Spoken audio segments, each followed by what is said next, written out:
From the 1011 Now streaming studio in Lincoln, Nebraska, this is the End Report Husker Show, sponsored by Fat Dog's Convenience Store. Good evening from Iowa City. We are on site for the Heroes game, Nebraska versus Iowa. With Chase Matteson, I'm 1011 Sports Director Kevin Sjuts. Chase, it is cold. Kudos to you. You don't have the stocking cap on. Yeah, you know, this one is very cold, to put it lightly. Matt Rule's currently walking behind us in shorts. Don't know how he's doing that, but weather's definitely going to be a factor, and it's going to make for quite an atmosphere tonight.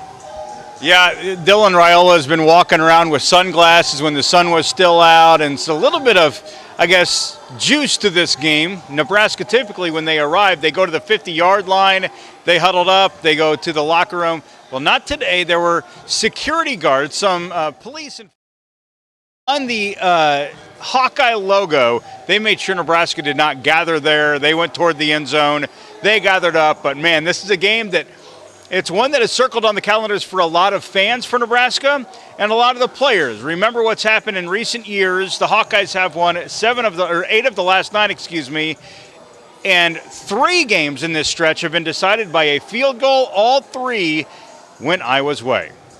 Yeah, well, and, you know, if you talk about this rivalry, it has felt like it's leaned the way of Kirk Ferentz and his Hawkeyes the past decade. However, Nebraska has had some success in this building, winning 3 times and winning most recently when they were here. Now, if you look at this year's team and the team 2 years ago, it's almost night and day difference. It's only those core veteran guys that were on this roster. So really experience for the majority of this team, and there's no Trey Palmer on this year's roster. But I do think tonight leans a little bit the way of Nebraska, and the spread has moved as of late for those who are betting folks. And I think that's partly just because of the way this program has moved with the win last week against Wisconsin. Absolutely. Iowa enters this game with a 7-4 record. Nebraska 6-5. Bowl eligibility is secured for both of these teams. So what's at stake? Well, the Heroes Trophy, number 1. Bragging rights, number 2, and then thirdly, this could greatly affect which bowl game both of these programs go to. Nebraska right now could be in a range of about 7 different bowls. A win today, Chase, some believe Nebraska could jump all the way up to playing on January 1st in Tampa.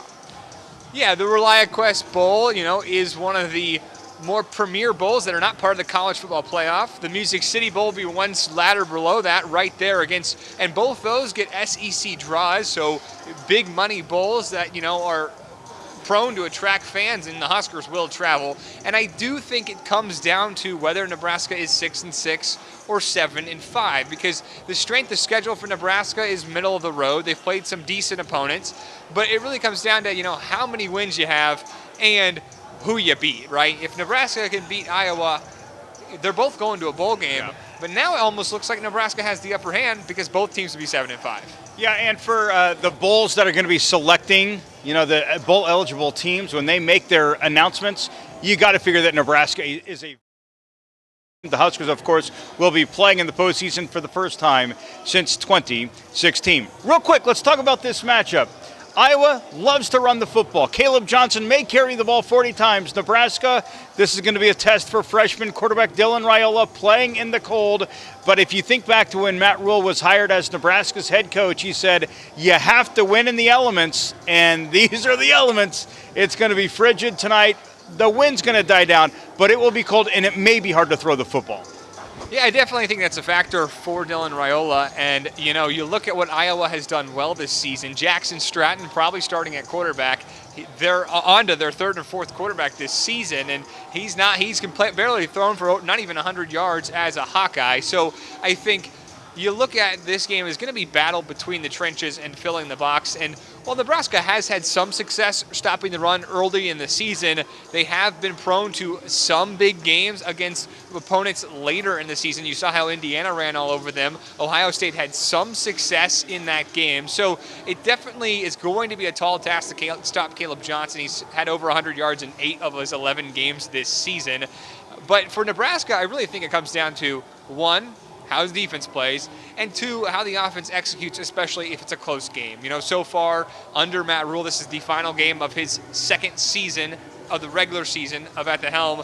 He hasn't been too successful in close games. If this one comes down to that 4th quarter stretch, it could go the way of the Hawkeyes. Yeah, the monkey went off of Matt Rule's back last week, getting to a 6th win, perhaps the monkey of losing close games and all these down-to-the-wire finishes going against Nebraska. Perhaps that monkey gets off the back of this program today. It's going to be a close game. I think there's no debating that. The line, as you mentioned, Chase, it's down to, I believe, 3.5 points right now. But it's going to be a good one. It's going to be a chilly one. Kickoff is scheduled for 6:30 here at Kinnick Stadium in Iowa City, Nebraska. And Iowa playing for the Heroes Trophy. Tune into 10-11 tonight at 10 p.m. We'll have highlights, post-game coverage, and live reports from Iowa City. We invite you to join us then. Until then, follow us along at 1011now.com. You've been listening to the End Report Husker Show, sponsored by Fat Dog's Convenience Store.